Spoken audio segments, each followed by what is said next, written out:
The Tyranny of Merit, written by Professor Michael Sandel. Professor Sandel from Harvard University focuses on social justice, fairness-related topics. There are special studies. This book said, "It is also a problem faced by American society." What's the problem? Social division is too serious. Michael Sandel is a famous philosopher, professor of political philosophy at Harvard University, fellow of the American Academy of Arts and Sciences, visiting professor at Sorbonne University, PhD from Oxford University. Sandel is a representative figure of communitarianism, adhere to the personal view of criticizing liberalism, reflection on public life and civic issues. His representative work is fair. The Tyranny of Merit translated into 27 languages, selling well around the world and arousing heated discussions. The American Political Science Association awarded him the Special Achievement Award. Foreign politician selected him as one of the world's outstanding thinkers. The book points out the main culprit behind the populist counterattack. It is the elite politics that prevails in modern American society. Meritocracy appears to be a just and free society. In fact, it is not fair as imagined. What's more, it produces a negative psychological state in people. This leads to elite politics, differences and confrontations between winners and losers. People who grew up in the slave class, unable to receive education in life. How can we live by low-class labor forever? Now, people from the same family. Depending on your personal ability, you can go to the United States to become a business founder, develop ideals in the land of freedom, achieve lofty ambitions. You can also join politics, affect the entire country. This great and inspiring story reflects the ideals of meritocracy. Meritocracy, meaning everyone able to combine self-ability or social contribution, get proportional compensation. Whether it is economic or political power, it is. Compared to aristocracy, our careers, wealth, achievements, and more. Not because I grew up in a royal family, or the family of a civilian slave was restricted. Elite politics implies that as long as you are willing to work hard, everyone has a chance to succeed. It represents that destiny is controlled by oneself, rather than being influenced by external conditions. It has an inspiring effect. The United States is the country most proud of its meritocracy. The American dream expresses the idea that one cannot tell whether one is tall or short. The essence of success through hard work and ability alone. Echoing the idea of meritocracy. Past Democratic Party members such as Obama and Hillary Clinton just keep using this kind of motivational speech as a campaign speech. But is our system really so fair? Most people who agree with and believe in the above ideas. You would think that children from poor families can only rely on determination and hard work. You can achieve your dream. But Sandel pointed out in the book, social class mobility in the United States. In fact, it is lower than other countries, like Germany, Spain, Japan, Australia, Sweden, Canada, Finland, Norway, and Denmark. He also pointed out evidence description. About half of the people in Goss old families all inherit the same social class advantages. In other words, escape from poverty and lower class status. Crack storage's situation. Odds of happening in Denmark or now China are higher than those in the United States. This has significantly shattered many Americans' imaginations about society. Even the channel that seems most capable of promoting class mobility, higher education. There are problems. Among the top 100 universities in the United States, 70% come from families with top 25% income, and less than 3% come from families in the bottom 25% of income. Highly competitive higher education. Not only is it not a channel to promote class mobility, on the contrary, it encourages the elite political society too. The clear distinction between winners and losers. This book guides everyone to think deeply about becoming the true meaning of Gong. In an increasingly competitive society, those who have achieved success often believe their success is purely their own product, and therefore feel entitled to enjoy the fruits of success. This makes it easier for them to think those who have not reached their own level of achievement should accept their current situation this way of judging talent and achievement, and about who deserves higher pay and social respect. The concept not only harms the harmony of society, still between the successful and the unsuccessful, dug a deep trench, create a distance between social elites and the general public. Furthermore, this concept, it also creates hidden dangers for the so-called successful people. The fate is entirely in your own hands. It will bring heavy psychological pressure to them, whether this pursuit is due to parents and teachers, or your own expectations. Whether in the United States, China, or elsewhere around the world, many extremely talented young people are deeply hurt by this competitive environment. This book aims to explore a new way of looking at success. Hope we can reduce anxiety, more tolerant and humble, and strengthen a sense of responsibility for the public welfare. The arrogance of the elite reflects successful people, tends to become overly obsessed with one's own success, without remembering timing and good luck that contributed to their success. At present, two voices explain the crisis of American democracy. The first thought, populist anger against elites, mainly to the growing racial, ethnic and gender diversity fights back. The second opinion, working class resentment, is caused by globalization and rapid changes in technology. But these two voices both interpret populism as malicious or wrong, absolves the ruling elite of responsibility. They create conditions that erode the dignity of work. In fact, the implementation of globalization, fueling populist protests in two ways. One is the technocratic way of conceiving of the public good. Technocrats think market mechanism is a means to realize public interests. Technocratic approach to governance. Many public issues deemed out of reach of ordinary citizens. Technical expertise. The second question is, define winners and losers in a technology-first way. The United States has always shared a belief in the possibility of upward mobility. But in today's economic situation, it's not easy to achieve a class jump. The most liquid countries today are often the most egalitarian countries. The ability to move upward depends more on access to education, medical and other resources, rather than the spur of poverty. These resources can help people succeed at work. Silence supreme will lead to winners and losers, or produce emotions that are not moral enough. Make successful people arrogant, bring humiliation and resentment to losers. These moral emotions, at the heart of populist uprisings against elites. The arrogance of the elite reflects successful people, tends to become overly obsessed with one's own success, without remembering timing and good luck that contributed to their success. People at the top believe their success is the reward they deserve. Being at the bottom is your own fault. This attitude is also the ethics of technocratic governance. Accompanying organisms, a strong sense of the contingency of our destiny helps to produce a certain humility.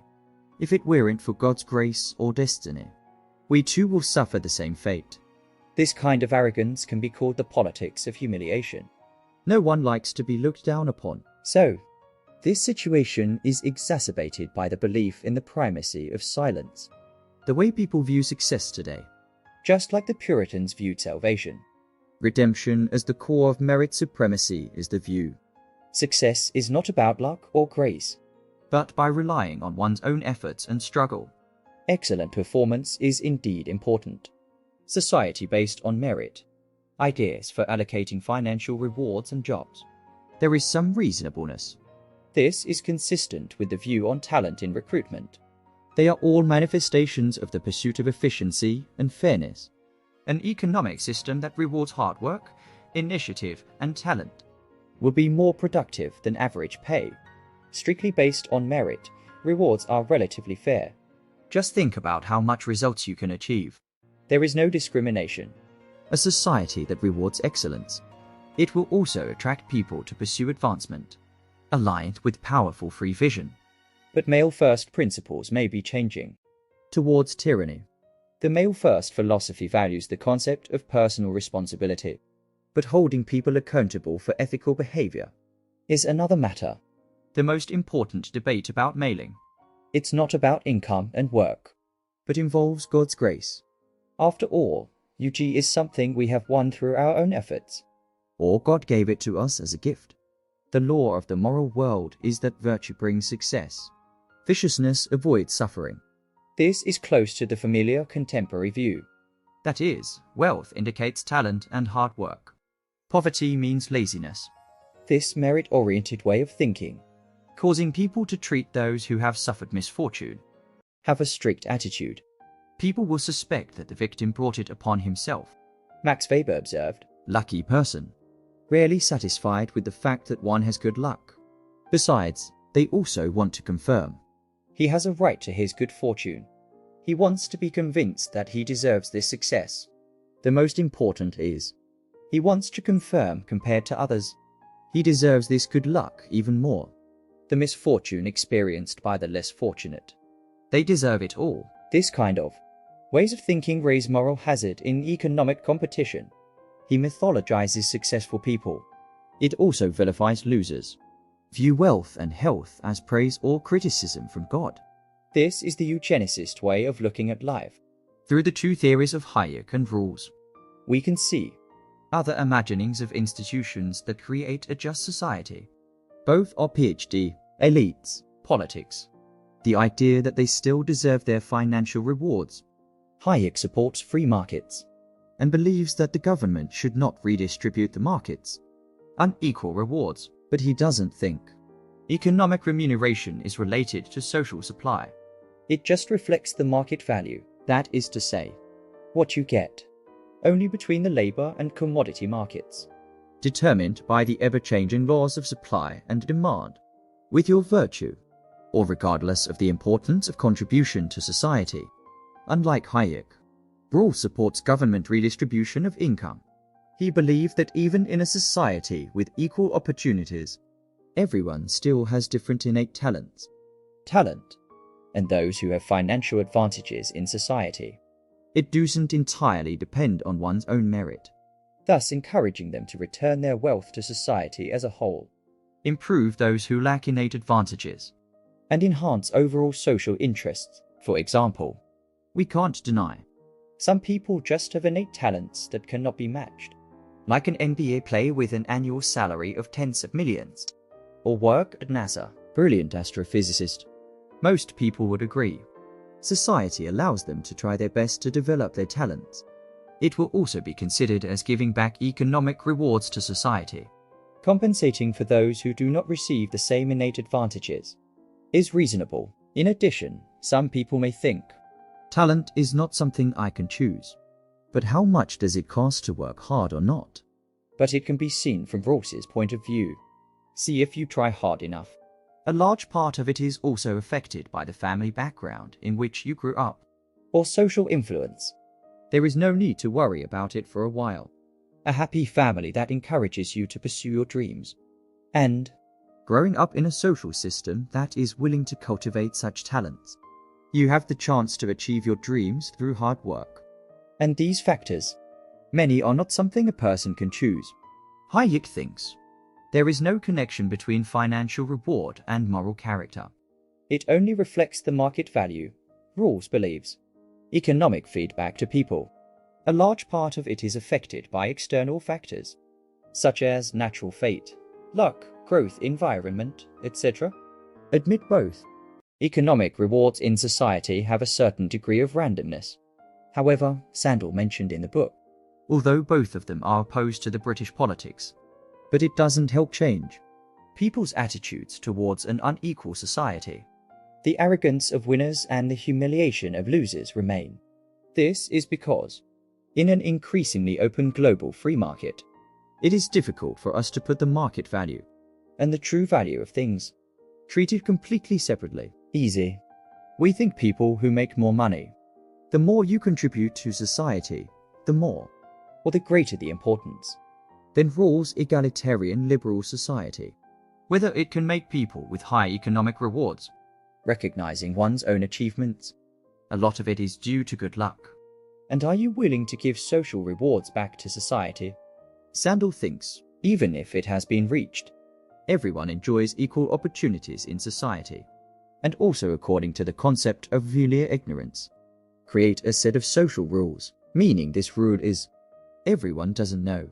What social class will you be born into in the future? What kind of talent did you have before? Consensus established.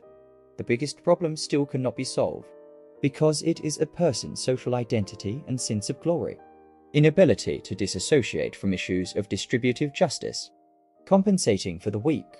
It inherently implies condescension, corruption, and superiority. Let us imagine a talented writer earning $250,000 a month, unwilling to a person. A novelist with a monthly salary of $30,000 said this: "I don't think my natural talent. It's really a personal achievement. It's just that I'm lucky. My high salary allows me to fully utilize my talents, have a positive impact on society as a whole. So I pay higher taxes to help you who lack natural talents." This distribution system, it's you and I who agreed out of ignorance. Fair practice. And there is this distribution system. In fact, it will be better than not having it at all. Bring you more benefits, not difficult to imagine. Even an egalitarian liberal society, it is still easy to produce elite politics. Similar effects on people's psychological attitudes. That's the arrogance of the winner and the humiliation of the loser.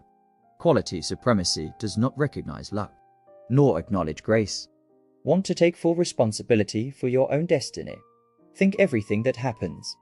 It's all about the choices we make, and lifestyle rewards or penalties. This way of thinking celebrates the absolute morality of control and dominance, and ultimately fuels elite arrogance. Eucharistic supremacy makes successful people believe they themselves are doing God's work, and look down upon the unfortunate victims. Think hurricane and tsunami disease. They deserve it. Such arrogance not only exists in success, theological conservatives, and among liberal critics of the welfare state, also liberal and salient features of progressive politics, claiming that America is great because it practices kindness. I think the purpose of the storm is to punish sin. The bright and positive side of this view of destiny. This is the belief that quality comes first. Results apply to a country. For those stuck at the bottom, or people struggling to make ends meet, class jump is not so much a promise. It's better to say it's a mockery. The more we think of ourselves as self-made, self-sufficient, less likely to care the fate of those less fortunate than us. If my success is achieved by my own efforts, then their failure must be their own fault. This logic shows the principle of excellence. It erodes the commonality between people. Taking personal responsibility for our destiny concept is too strong. It makes it difficult for us to put ourselves in someone else's shoes. Use a college degree as a way to get a dignified job, and the conditions for winning social respect. Building politics around this idea will have a corrosive effect on democratic life. Diplomatism 2018 has become a ubiquitous basis for judgment. Credentialism becomes a common credibility rhetoric. Is deployed in, far beyond campus, the moral and political struggle of the gate. The weaponization of college degrees shows premium economy can essentially turn into a tyranny. Core issues of politics, not how to reconfigure globalization, but how to adapt to globalization, and how to mitigate globalization outside elite professional circles. The devastating impact on workers' wages and employment prospects. The answer is to make workers more educated, so they too can compete and win in the global economy. If equality of opportunity is the primary moral and political project, then increase your chances of receiving higher education. It's the overriding policy imperative. A study shows college-educated elite, contempt for the less educated. Educated elites are morally better than educated elites. People with lower degrees are more open-minded. Therefore, it is more tolerant. Elite look down on less educated people. I don't think there's anything wrong with it. This relevant to the principle of quality first, which emphasizes personal responsibility. Sandel pointed out, in force, people in American society that repeatedly emphasizes meritocracy. It is easy to achieve all of one's social achievements, attributed to self-behavior, and ignore the luck growth background. The impact of education family, talent, etc., on a person. At the same time, any setbacks can also be explained as one's own doings. Deserved result. Can't blame others. The word desert is used frequently in the book. Explain the people under elite political thinking. How to incorporate social status or financial rewards into. Treat it as the result of your own initiative and hard work. Or regard all failures as their own problems. For example, my monthly salary is $250,000, and you only have $300. Very reasonable. Because of my talents, efforts, or social contributions. Already taller than you. I also got my high-paying job through a high degree. And it's not easy to get this degree. Must pass the exam of choosing 1 out of 10,000. There are still many years of tireless efforts. This attitude. This is what Sandel criticized. Elite political thinking caused by the arrogance of the successful and the resentment of the weak. Hubris among the successful and resentment among the disadvantaged. What we see in today's divided American society. The blue-collar class that strongly supports Trump. Fighting a merit-based society focused on higher education. The few elites cultivated, at first glance, for a group of people who are afraid of changing conservative xenophobia. Racist protest. In fact, it reveals American elite political and ideological hegemony. Negative impact on society. Aristotle believed justice is mainly about the distribution of positions and honors, rather than the distribution of income and wealth. Match. In a society ruled by aristocrats, income and wealth are determined by chance of birth. In a meritocracy society, income and wealth, it is caused by differences in people's efforts and talents. If you are born into the upper class of aristocratic society, will realize that your privilege is your good fortune, rather than your own merit. However, if you rely on hard work and talent for your own success, it is obtained through hard work, and feel proud. From this angle, in a society ruled by merit, poverty can demoralize people, if found being at the bottom of a meritocratic society. It's hard not to think about it. Your disadvantages. At least part of it is your own fault. This reflects you fail to demonstrate sufficient talent and ambition to achieve success, one that allows people to move upward and appreciate an upwardly mobile society. To those who fail to do so, make cold judgments. In a society dominated by meritocracy, what's important? Everyone has equal opportunity. Climb the ladder to success. But are our gifts deserved? We have this or that talent. It's not my fault, but my luck. I don't deserve the benefits of luck. And I also happen to. Living in a society that rewards having this talent. Defenders of meritocracy believe a person who succeeds through hard work should accept success brought by hard work. Effort is indeed important. No matter how talented you are, you won't succeed if you don't work hard to cultivate your talents. However, although hard work is important, but success rarely comes from hard work alone. Over the past half-century, in most democratic societies, two competing ideas about a just society, political controversy arose. One might be called free market libertarianism. Another might be called welfare system libertarianism, or egalitarianism, liberalism. These two public philosophies. The relationship with meritocracy is a bit complicated. Both present compelling arguments. Opposition to the idea of meritocracy and a just society, according to what people get to distribute income and wealth. Free market liberalism proposed by Hayek. Hayek believes market results has nothing to do with returns on quality. Market results just reflects consumer, the importance attached to the products or services provided by the seller. Hayek distinguished between postage and value. Send by post are moral judgments about what people deserve, and value is simply a measure of consumers' willingness to pay for such, or what to pay for that commodity. Standards. Representatives of welfare system liberalism. Its rules. This view holds that income inequality due to talent, same as inequality caused by class differences. Unfair. No one deserves greater natural abilities. No one deserves to be in society. Get a stronger starting point. Rawls thinks talented people should not be hindered Instead, let the winner, with those less fortunate than themselves, share their profits. Don't but let choose on the fastest runner. Instead, they should be allowed to run at full speed.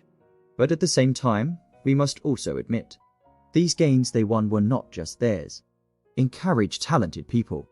Nurture and develop their talents, but realize the returns these talents receive in the market should be shared with the whole society. His purpose was originally based on performance. Improve social mobility. The result is that the privilege is consolidated and contributed to unexpected patterns. The attitude of the whole society towards success, eroding the commonality needed for democracy. Institutions of higher learning dominate the distribution machinery of modern society.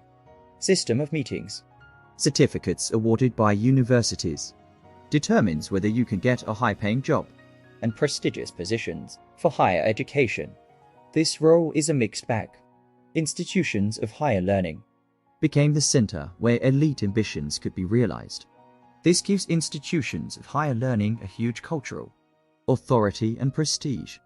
Admitted to a prestigious university become the goal that people eagerly pursue. Many American universities, therefore, amassed billions of dollars in endowment revenue. But these institutions, transformed into a bastion of meritocracy, may be detrimental to democracy. It is also not conducive to students who compete for admission. It even has a great negative impact on the universities themselves. 1940 seconds. James Bryant, president of Harvard University. Conant proposes new ideas. That's the elite. Universities as elite educational institutions. The aim is to recruit and develop the most talented students. Students, regardless of their family background, can become social leaders. This concept has far-reaching influence. Actually, Conant pursues but is more mobile but social, rather than a more equal society. Elite education does not bring about a classless society, nor did he avoid belittling those who lacked talent and those who are excluded. Conant's vision of elite education is egalitarian. He wants to bring Harvard and other elite universities open to America's most talented students, regardless of their social and economic background. In the Ivy League, an era when colleges and universities were controlled by privileged families, this is noble revenge, but Conant doesn't care. Opportunities for higher education at home. He doesn't want to increase the number of students going to college. He just wanted to make sure that those who attended. He is truly the most talented person. But higher education in the era of economic supremacy has not become an engine of social mobility. On the contrary, higher education strengthens the advantages privileged parents bestow on their children. It is not advisable to implement a winner-take-all classification in higher education, because higher education increases inequality and had a devastating effect on the winner.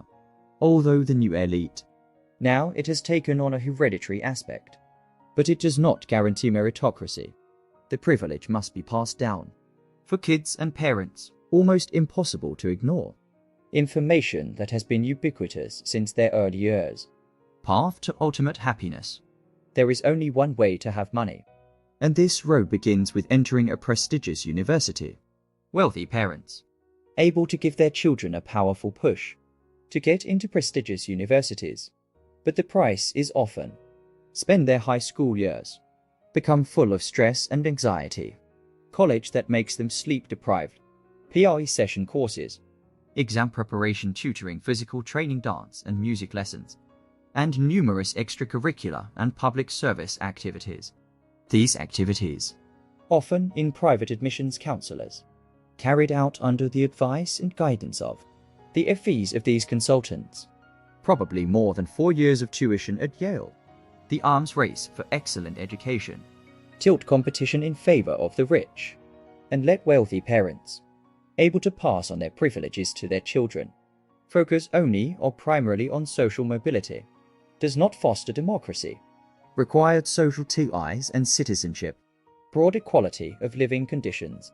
Let those who have not achieved great wealth, or person of prominence, be able to live a decent and dignified life, in work that earns respect from society. Develop and use your abilities. share a widespread learning culture, and discuss public affairs with their fellow citizens. The ideal economic belief is, people deserve what the market gives them for their talents. Any wealth. This leads to unity becoming several. Almost impossible task. Why successful people? To be indebted to those with lower status in society. Answer to this question depends on whether we realize, despite our efforts, but we didn't start from scratch, self-sufficient. Find yourself in a society where we are truly talented. It's our luck, rather than what we deserve. A strong sense of the contingency of our destiny can inspire a certain humility, except for the grace of God or the accident of birth, or the mystery of fate. I will also suffer such misfortune. This humility, it is from the cruel success ethic that we, the beginning of return, and it's this success ethic that divides us. This humility transcends the tyranny of silence. Move us towards less hostility. More inclusive public life points the way. Sandel diagnoses the sheer reactionary nature of modern American society. It is based on a society dominated by elite politics.